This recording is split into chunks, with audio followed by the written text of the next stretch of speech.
Kaprada police વિસ્તારના ચાવશાળા એક મહિલાના મર્ડરનો બનાવ બનેલો છે। ગઈકાલે 13મી તારીખના રોજ આ બનાવ બનેલો છે। બનાવની હકીકત વાત કરીએ તો શુક્રીબેન કાસુભાઈ પાલવા એમનું મર્ડર એમના જ સાવકા દીકરા ભગુ રૂપે ભગવાન કાસુભાઈ પાલવા દ્વારા કરવામાં આવ્યું છે।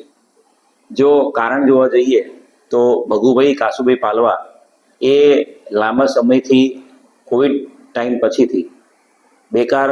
ફરી રહ્યો છે। ઘરમાં કોઈ પણ પ્રકારનું આર્થિક એની મદદ હોતી નથી, એના કારણે વારંવાર એને એની પત્ની સાથે, એની સગીમાં અને એની સાવકીમાં સાથે ઝઘડા થતા હોય છે। અને ગઈકાલે એની પત્ની સાથે વારંવાર ઝઘડો થઈ રહ્યો હતો અને એ ઝઘડો ના કરે એના માટે એને ગુસ્સો શાંત કરવા માટે, એને સમજાવવા માટે એની માતા અને એની સાવકી માતા શુક્રીબેન સમજાવી રહ્યા હતા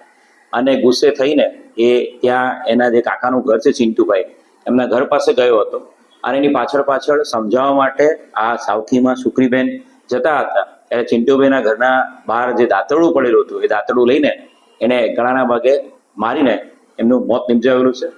બનાવ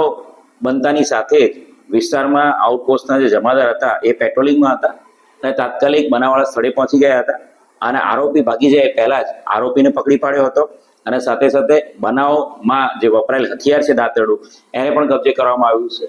કપરાડા પોલીસ સ્ટેશન દ્વારા આ બનાવ અનુસંધાને ગંભીરતાને ધ્યાને રાખીને મર્ડરનો ગુનો દાખલ કરવામાં આવ્યો છે અને મર્ડરના ગુનામાં આરોપીની વિધિવત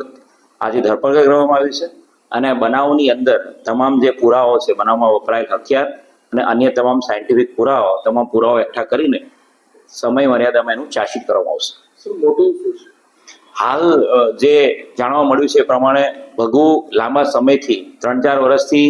બેકાર રખડી રહ્યો છે। ઘરમાં કોઈ પણ પ્રકારની એની આર્થિક મદદ નથી, પત્ની એના કારણે કંટાળી ગઈ છે અને વારંવાર ઘરમાં આ બાબતે ઝઘડા થતા હતા કેમ કે ઘરમાં આવક માટેનું કોઈ પણ પ્રકારનું આવક અર્જન એ કહી નહોતો રહ્યો અને ગઈકાલે પણ એના કારણે જ એ લોકોનો ઝઘડાની શરૂઆત થઈ હતી અને ઝઘડા દરમિયાન એની પત્ની સાથે વધુ ઝઘડે નહીં એના માટે એના માતા એને રોકવા ગયા હતા સાવકીમાં અને એ સાવકીમાં જ્યારે રોકવા ગયા ત્યારે ગુસ્સામાં એણે જે દાંતરડું પડી રહ્યું હતું ઘરના ઓટલાની બહાર એનાથી એનું ગળું કાપી નાખ્યું હતું। આરોપી આગળ બી આવા કોઈ કેસમાં સંકળાયેલો હતો ખરો? હાલના તબક્કે આરોપીની પૂછપરછ કરતા અને જે ઈ ગુજકોપને ચેક કરતા એવો કોઈ ગુનાહિત ઇતિહાસ મળતો નથી, પરંતુ એના 2 નામ છે ભગુ અને ભગવાન, એટલે એ બાબતે વધારે તપાસ કરીને કોઈ ગુનાહિત ઇતિહાસ હોય તો ચેક કરવાની કાર્યવાહી ચાલુ છે।